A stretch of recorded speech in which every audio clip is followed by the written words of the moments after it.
Welcome to the Power of the Palate National Virtual Cocktail Competition presented by Black Restaurant Week in partnership with Maker's Mark. Thank you everyone for joining us for this Make Your Mark Monday happy hour. I'm Warren Luckett, founder of Black Restaurant Week, and today we'll watch 4 of the top bartenders from the East region battle live. These cities include Baltimore, New York, Philadelphia, and Washington, D.C. We will advance the 2 best bartenders. One will be selected from our special judges panel, and the other by the people's choice, which is your vote.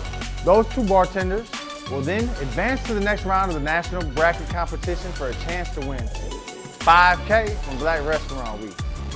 Today, each contestant will have up to 5 minutes to perform a live demonstration of their cocktail.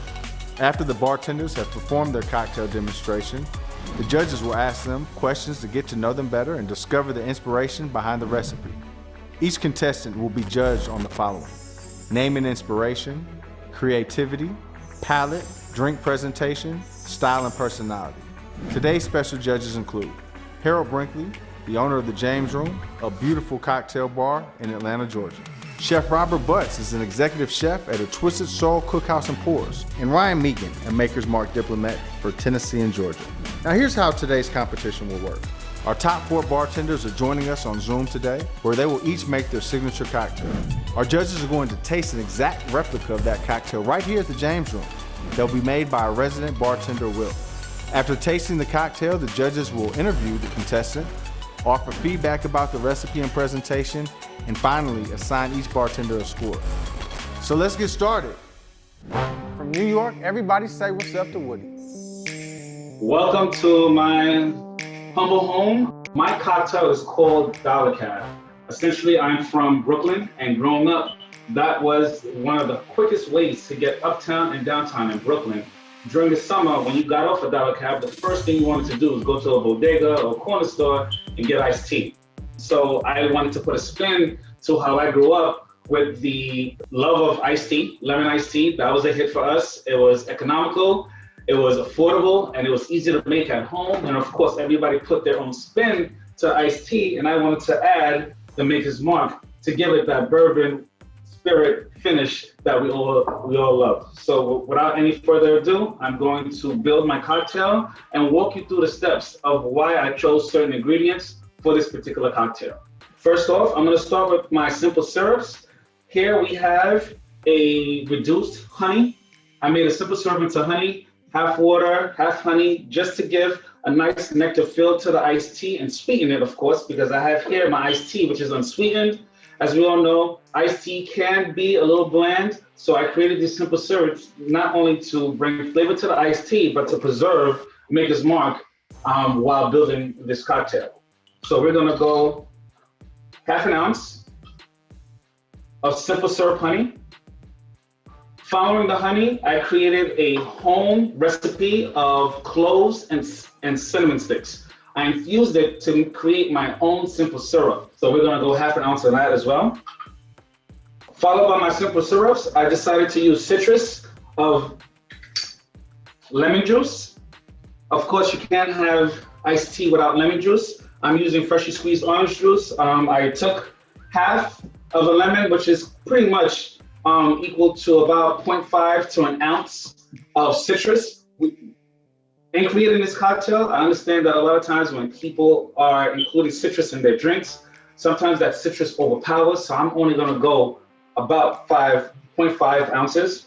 I don't wanna overkill this cocktail with too much citrus because I want everything to live in harmony and in balance. Next up, we have our freshly brewed iced tea.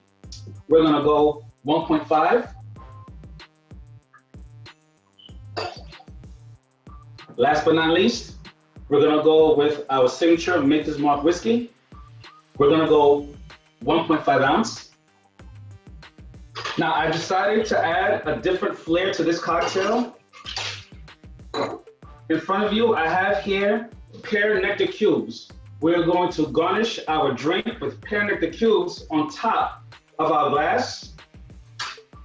So not only will the pear nectar cubes sit on the glass, it will infuse in the drink while you're drinking it. So this will give you a whole different layer to the drink, allowing you to preserve the whiskey and taste each ingredient in its respective layers. We're going to strain.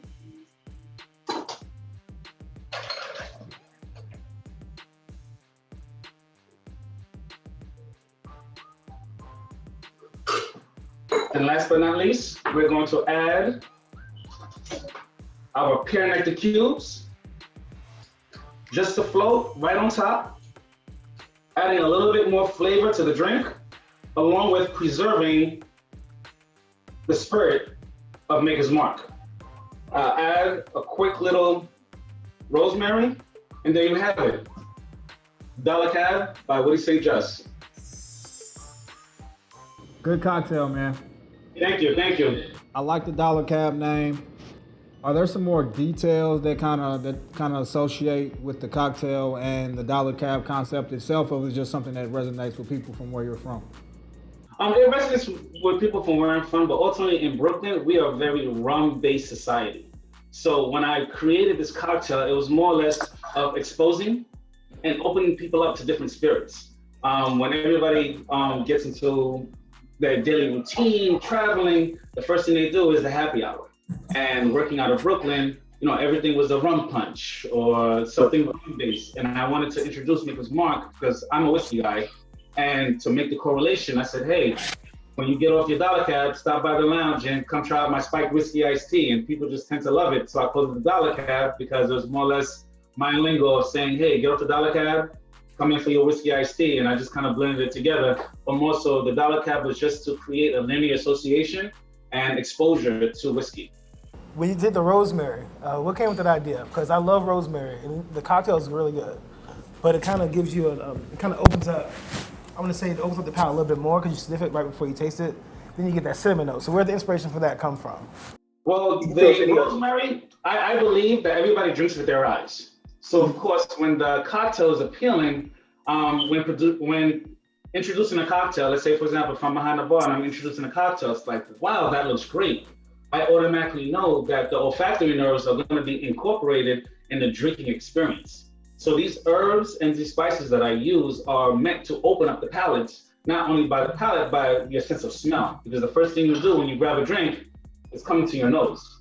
Now your palates are open, and it's kind of like a conditioning. You smell it, now you're thirsty. Now you're really intrigued because your senses are opening up. You smell it, and then the taste. And after the taste, then those ingredients kind of play on your tongue and create the experience that I want. I really like this, Woody. I'm Ryan. I work for Maker's Mark. I cover Georgia and Tennessee. Can you tell us a little bit about yourself and your experience in the industry? By day, I'm a social worker. Initially, I started off bartending because I was unemployed, and somebody asked me to bartend a backyard party.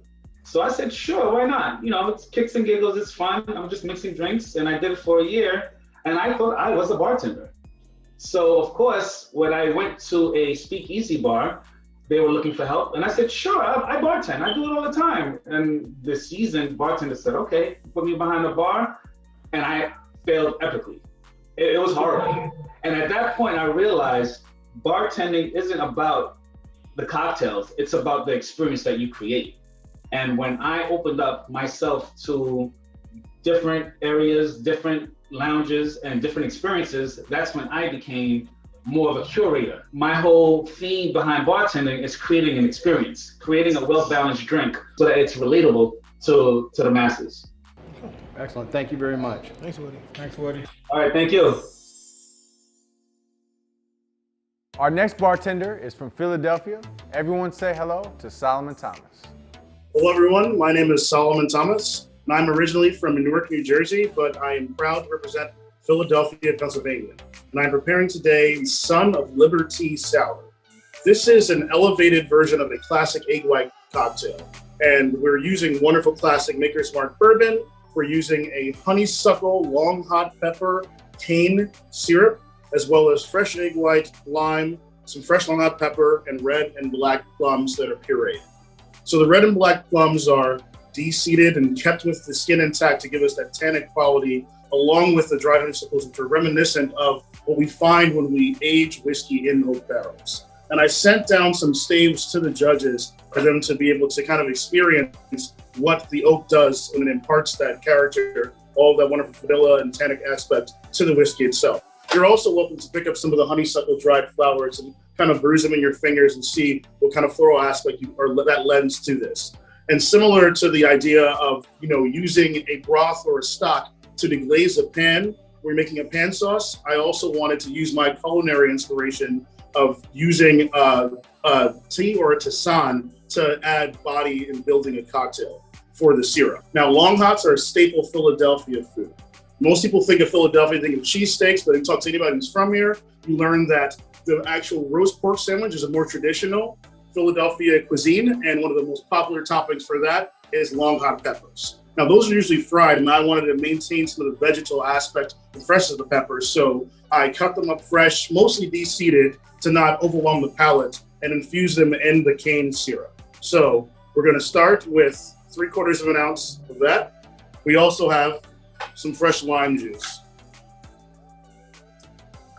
So 1/2 ounce of lime juice is perfect for this. And I'll measure it here. Also into the smaller tin. 1 ounce of egg white. Now that'll go into the larger tin so that it doesn't curdle with the citrus we have. A little bit of fresh long hot pepper because we like to have that bite.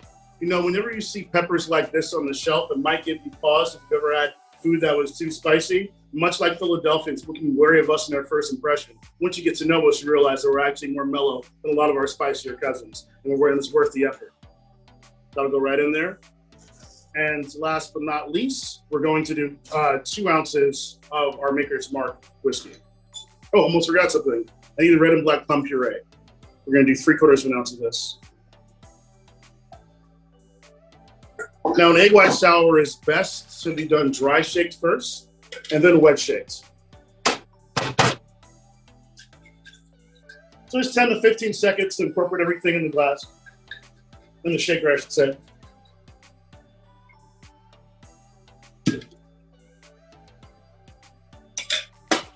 We'll add some mice to add texture to chill and dilute it as well.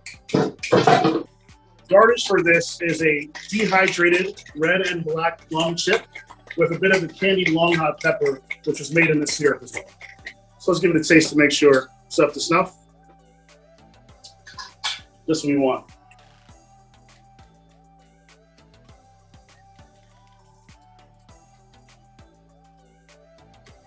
So here we have it, the Son of Liberty Sour. Cheers. Beautiful cocktail, by the way. Thank you so much. So I just had one question. Now, you paired it with the plums. Was that an inspiration from anything else? I know, in Korean cultures, plum tea is a very popular thing.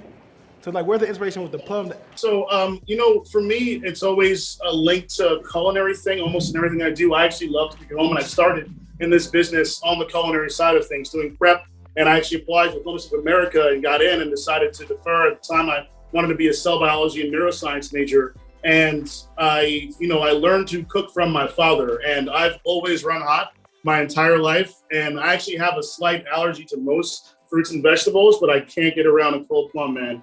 So I was trying to think of something that would be summer and seasonal that would actually really remind you of that cool refreshingness and counteract the feeling you might have about steering away from an egg white sour. But really, when you pair that plum and specifically using red and black plums and keeping the skin intact, the tannic quality with that really is a lovely body to the egg white whiskey sour. And I discovered that, and I figured I had to elevate the syrup some way. What came to mind right away was using a tea or a tisane, like I said, as a way to add body also to a simple ingredient.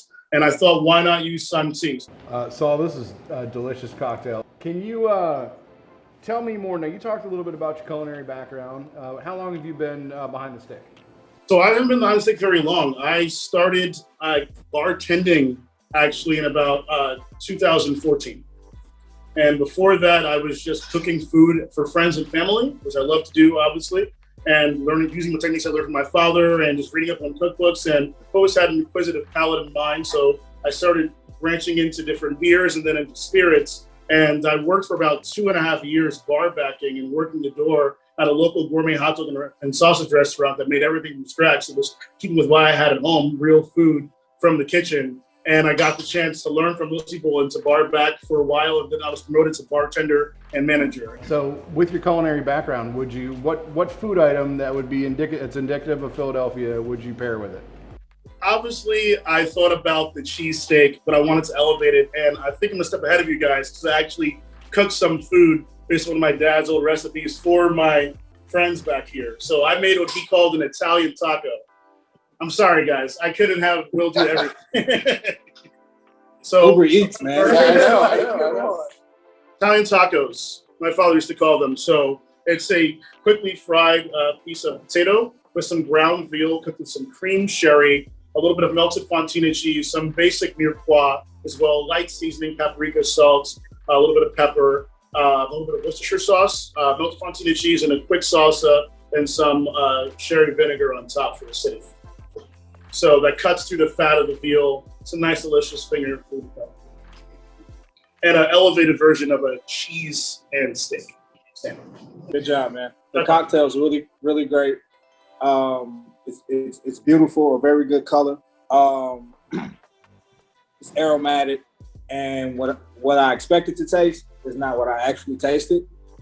So I think this is one of those cocktails that a person that may be a little hesitant to try something spicy, and as well as be a little shy about an egg white sour, like you said, it's a very well balanced cocktail, man. So cheers to you for pulling this one off. And I just kind of wanted to know, overall, where did you find the inspiration to say I'm going to put these specific ingredients together for this specific cocktail? Because it's a very intentional cocktail, and I want you to walk us through. Yeah, that's a great question, Pancho. So a lot of people, I think, when they're thinking about cocktails, they start with the spirit. And I do have Maker's Mark in mind, of course, as the base thing, but I have a couple of places here in Philadelphia that are physical locations that give me inspiration. And one of them is Reading Terminal Market. Before I knew about the terms for this shoot, I was going to try and actually somehow make this cocktail for you all, Reading Terminal Market, so you could see a historic, iconic Philadelphia location. It's a massive open market with tons of grocers, sandwich shops, cheese shops, wine shops, Amish little restaurants and bars. And there are some great produce sections there as well. So I like to walk around and get inspiration, the sights and smells, and seeing the people who are there kind of inspires me from that. There's also a couple specialty stores that have some really cool, unique ingredients. That's where I first saw the dried honeysuckle flowers here. And it reminded me of growing up and having a honeysuckle bush at the house across the street from my house as a kid that we used to raid whenever we saw the flowers come up in the springs. So I would say that I'm a bartender and happy to do that for you all, for my friends here. So I just got one more question, man. So the name, Son of Liberty South? Yeah, so it's a Sun tea, so that's why Sun is spelled that way instead of S-O-N. The Sons of Liberty is just a link to the American Revolutionary history. We live in a very historic city here in Philadelphia. Actually, a lot of Philadelphians walk right past Liberty Bell and don't even know it's there. I lived in that part of Old City before, and so it was on my walk to work. And it kind of reminded me of those walks coming back from the bar, going back home late at night and trying to think of new cocktails. So I walked by that actually the day that I came up with the name. And I thought about that. Oh, well, it's a Sun tea, Liberty, rhymes, change the spelling. I have that license, so why not? Like that. Got it. Hey, thanks again, man. Cheers to you. Thank you so much, guys. Moving on to our next contestant is Kenneth L. McCaskill from Baltimore. The name of my cocktail today is the Baltimore Nice cocktail. So I'm using the Maker's Mark, obviously, and as my base. I want to start with 1 ounce of fresh pressed lemon juice here. Next, I'm gonna use some of my amaretto. I'm using 1 ounce of it just for the bitter almond taste I want. Next liqueur I'm using is peach schnapps, okay? One of my favorite things to use when I'm making a cocktail. The peach schnapps is giving us a fresh peach, distilled peach flavor. When you add it to the caramel and the vanilla flavors of the Maker's Mark, alongside of our fresh citrus and the lemon juice, alongside the bitter almond flavor, you're getting a mouth pack full of different, I'm coming at you different ways with the flavors here, okay? So we're gonna add this peach schnapps to the mix. Our next thing we're gonna use are our Angostura bitters, okay? I like to use about 4 to 5 drops of bitters here. And I want to add that in there to also balance out the sweetness of the peach schnapps and a little bit of sweetness that's in the amaretto I'm using. Again, I didn't want to make an extra sweet cocktail, but I did want to make a cocktail that could be universal to like a neutral, gender neutral type of cocktail. We have to go to the key maker here. I'm gonna add 2 ounces of our Maker's Mark here. Last thing we're gonna use in this cocktail is I like to use a bit of apple cider in this cocktail. And I'm gonna add 2 ounces to the mixture here. All right, so now we have all our ingredients into our shaker. I'm gonna shake this bad boy up. About a good 10 to 15 seconds. And for garnish, the orange will gives you a little more flavor, a different type of flavor there. I add 3 of my best favorite cherries. And then finally, I have some fresh mint. I'm gonna throw in this bad boy. We're gonna put that nicely right in the middle between the cherry and the orange peel. So the idea here is the Baltimore Nice cocktail.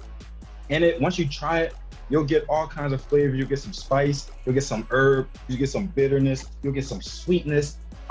So Baltimore, we're known for our herbs, our seasons, and our crab cakes. So when you try this, you'll taste the Maker's Mark forward first, and then on the back palate, you'll taste the herbs, the spice, the bitters we use. You'll taste a little bit of that amaretto there. We're giving you a whirlwind of flavors today, guys. And here you have it. Baltimore Nice cocktail. Where's the inspiration coming from for that? So Baltimore Nice is a cocktail I created because, for one, the base of Maker's Mark to me is phenomenal alone. So you have your base sweet, a little bit of sweetness in the Maker's Mark where you caramel, the vanilla, and other flavors here. So I didn't want to go too much there, but I want to give you more of a Baltimore dangerous. You're drinking it, you're sipping it slow, and out of nowhere it hits you. You know what I mean? So that's where it comes from. Baltimore Nights. A night in Baltimore can give you everything. What food item from Baltimore would you pair with this drink? Fried lobster dinner or a crab cake meal with perfect. I like that you said seafood, because the notes you get from the citrus and the herbs and a little bit of spice, that goes perfectly with it. Something lighter to eat with it. Tell us a little bit more about yourself. Your matriculation through the industry, where you are now, and how you got there. I started in 2012 at a bartending academy, and my very first gig was for Barack Obama. So from that point on, I just got the bug. I just got the bartender bug from that point on. And I have a love for therapeutic things. So when I go to a bar, I feel it's cocktail therapy, So though it's a natural love for me in that way, a therapeutic, you come unwind, you can get a great drink, I can take you from whatever problems you have and bring you somewhere different. I can bring you to Baltimore, for example, So that's my joy, my passion from this. Got it, man. Thank you, Kenny. Thank you for having me. Our final bartender is from Washington, D.C. Everyone meet Mo Peacock. I'm your cookout host. My cocktail is called The Cookout, okay? And I'm representing DC. So while Ray Ray's working on those ribs, I'm gonna get started on this cocktail. I'm gonna make you a drink, okay? So let's get started. So first, we're gonna start off with one of the flavor profiles of Maker's Mark, vanilla, pure vanilla extract. You're gonna do a tablespoon of that. Now, to represent DC, AKA Chocolate City, we're gonna do 4 dashes of chocolate bitters. The first dash is gonna represent Northwest, which is one of the quadrants of DC. Shout out to Joe and Kamala at the White House. Then we're gonna give another dash for Northeast, another dash for Southeast, and another dash for Southwest. Now, if you are from DC, any cookout you go to, there's going to be some mumbo sauce. So I'm going to do a 1/2 ounce of mumbo sauce syrup, especially that I made, okay? So we're gonna do a 1/2 ounce of that. Now, to brighten things up a little bit, we're also gonna add 3/4 of lime juice. Now, when it comes to having a cookout, you gotta have watermelon there. So, watermelon juice, 2 ounces of that. Normally, I don't put out the good stuff during the cookout, but you're with me. So we're gonna use some Maker's Mark Kentucky straight bourbon, okay? 2 ounces of that.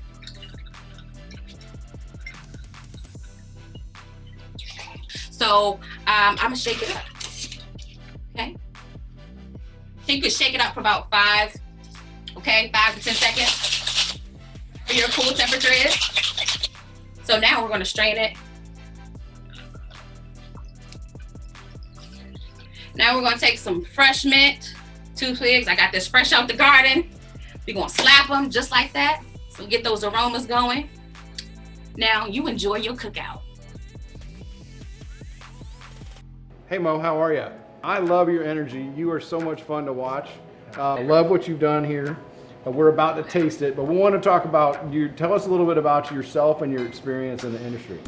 I've been bartending since for about 7 years. I started off in a bowling alley bar, and then next thing you know, I started contracting myself out, and I've gotten opportunities to work at the Cherry Blossom Festival, all types of major events, and now I'm a mobile bartender, and I run my own company. Well, we just got our drinks. We're gonna cheers to you. Cheers. I hope you enjoy this cookout. Good job on painting the picture of this cocktail, because it does taste like I'm at a cookout. Okay. Yes. But one thing I want to ask is about the mumbo sauce. Now I hate the watermelon juice and vanilla, which matches really well. But where did the mumbo sauce come through, other than being a staple in DC? I wanted to represent, not just because it's the city, but I like sauce, and I feel like at a cookout you're going to be using some type of sauce. And I wanted a cocktail that would be savory. So whether you're eating ribs, whether you're eating that pound cake, whether you're eating watermelon, crab legs, crab cake, chicken even, this is something that you have while you're sitting you're sitting outside in the backyard watching your kids play or playing cards and eating good. So I wanted something refreshing. The cocktail is really great. The mambo sauce is definitely something that you wouldn't expect, but appropriate for DC culture, PG County. Can you kind of tell us specifically, with the DC Cookout being the name, why was that the thing that stood out most at you, that you wanted to resonate with the people and with the judges? Why the DC Cookout? I decided to enter into the competition. There was just a lot of controversy about Juneteenth being a holiday, and I wanted to celebrate Juneteenth. So that was one of the things. And then also I felt like the cookout is like a secret society. You know what I mean? Like we always like, you're not invited to the cookout. Everybody can't come to cookout. I feel like as Black people, we created the cookout. You know what I mean? And this is something that I wanted to help bring and create a celebration for us, because we don't have just a special drink. Normally we just give them like another spirit, and then after that we just added with some juice and that's it. No, I wanted something that represented a cookout anywhere nationwide, especially if you're doing, celebrating Juneteenth. Great job, Mo. All right. Well, that's all we have, Mo. Thank you for participating, and we're going to deliberate, and good luck. Thank you so much. Yeah, I can't lie to y'all. There was a lot of amazing ingredients that was put into play this round. His really cool creative thing that he had in there was the pear nectar cubes. Yeah. To have that pear nectar kind of like go through that drink over time on a hot New York City day. For sure. Because prior to that drink, we had another spicy cocktail. It had a peppery cocktail. Yeah. So to follow up right with that one. It was perfect. Yep.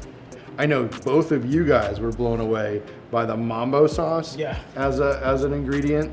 That was my first time ever having it. I thought it was great. Well, yeah, and then she spoke about each dash had a every dash is one part. Right? Every dash had a meaning. Was really cool. So when you think about representing your city, it's about the history, it's about the heritage, it's about like the foundation of what made the city great and what they're known for. Honestly, I think it was DC. But I mean, for me, I would say it'd be the Son of Liberty South. It's gonna be. I don't know, man. I'm torn. I know, man. It's gonna be a really hard decision. Do you feel good about the choice? I think I do. I think I do. It was tough, but I think I'm okay with where we are. I'm pretty confident in my choice. Excellent. I'm pretty confident in mine. I'm confident that you're confident. Thank you. Excellent. I'm glad we're all confident. Good. That concludes our East Regional Round. Be sure to vote for your favorite bartender. The People's Choice vote closes at 7 p.m. Thanks again to our partner Maker's Mark and all of our community partners for the competition. Join us next Monday, August 16th, as we host the South Regional Round, We will see the best bartenders from Atlanta, Charlotte, Miami, and New Orleans. Check out the Black Restaurant Week social media pages to see who won tonight's battle.